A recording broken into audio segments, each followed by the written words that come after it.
રોજ તારીખ 16/12/2024ના દિને નાની ઢોલડુંગરી ગામના ખેડૂતો સાથે વહીવટી તંત્રએ માલિકીની જગ્યામાં ખોટી રીતે સરકારી સીલ પડતર તરીકેનો ઉલ્લેખ કરી દીધો હોય જે બાબતે આપેલ નોટિસનો વાંધો રજૂ કરવામાં આવ્યો અને જ્યાં સુધી સરકારી પીએસસી બની રહ્યું હોય એનો કોઈને પણ વાંધો નથી, પરંતુ બાકીની જે જગ્યા ખેડૂતોની છે એ ખેડૂતોને પરત આપવા માટેની રજૂઆત કરવામાં આવી। નાની ઢોલડુંગરી ગામે આવેલ ખેડૂતની જગ્યાનો જૂનો સર્વે નંબર 184 જેમાં 22 જેટલા ભાગીદારોના નામ હોય 7/12ની નકલમાં અને હાલે વહીવટીતંત્ર દ્વારા આખો સર્વે નંબરનો નવો સર્વે નંબર 153 સરકારી સીલ પડતર કરી દેવામાં આવ્યો છે। એ કેટલું યોગ્ય? સામાન્ય જાતિનો દાખલો કઢાવવાનો હોય ત્યારે 3 પેઢીના પુરાવા માંગવામાં આવે છે। ખેડૂત જ્યારે નવું મીટર કનેક્શન લેવા જાય છે ત્યારે પણ 7/12માં રહેલ તમામ ખેડૂત ખાતેદારનું સંમતિપત્રક મંગાવવામાં આવે છે, પરંતુ આ જગ્યામાં હાલે પીએચસી બની રહ્યું છે અને એ પીએચસીનો 22 જેટલા ખાતેદારોને કોઈ પણ વાંધો નથી,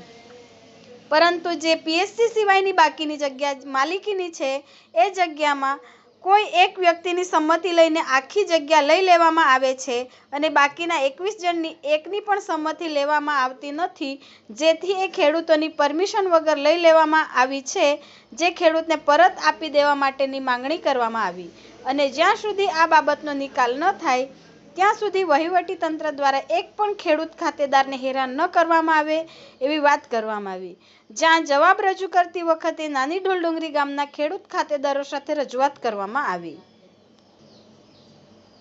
કે તમે ગેર બંધારણીય રીતે કબજામાં છે, પરંતુ મારે સરકારશ્રી અને જે તે વિભાગના અધિકારીઓને પૂછવું છે, જે તે વખતે 184 નંબરની જગ્યા માલિકોની છે અને એમાં 22 ભાગીદાર છે અને એક જણો સંમતિ લખી આપે છે, એટલે આખી જગ્યા સરકાર સીલ પડતર કરી દે। તો જ્યારે સરકાર પાસેથી અમારે કંઈ લેવાનું હોય, એક મીટર લેવા જઈએ તો બી બધા ખેડૂતોની કે જેટલા અંદર 7/12માં નકલ હોય એમાં એમની સંમતિ માંગે અને એ લોકોએ કોઈની જગ્યા લેવી હોય તો એક જણો લખી આપે એટલે એ બધી જગ્યા લઈ લેવાની। જે પીએચસી બન્યું છે એમાં ગામ લોકો કે અમને કોઈને વાંધો પણ નથી, જેમણે ભૂમિ દાન કરી છે એમને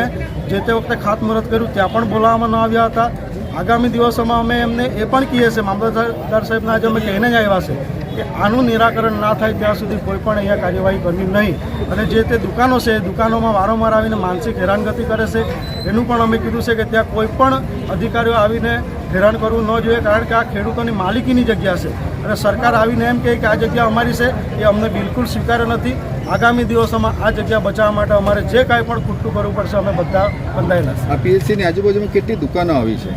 આ પીએચસીની આજુબાજુમાં લગભગ 2 થી 3 કે 5 દુકાનો આવેલી છે, પરંતુ એમની માલિકીની જગ્યામાં છે અને એ લોકો એમ કહે છે કે આ તમે ગેરબંધારણીય રીતે કબજો ધરાવો છે, તો અમારે તમને પૂછવું છે કે તમે જે 22 જણાની સંમતિનું એક પણ તમારી પાસે કાગળ છે કે ફક્ત ને ફક્ત એક જણો સંમતિ આપી દે એટલે તમે આખી જગ્યા નામ પર કરી લેવો, એ બિલકુલ અયોગ્ય છે અને તમે ગેરબંધારણીય છે અમે તમને કહેવા માંગીએ છીએ। જેની રજૂઆત આ જે જગ્યા છે પીએસસી માટે જે આપી હતી પીએસસી પૂરતી જ ખાલી આપી હતી। આ બાપ દાદાની આગળની અમારી જમીન છે, પણ એ જમીન હવે આખી સરકાર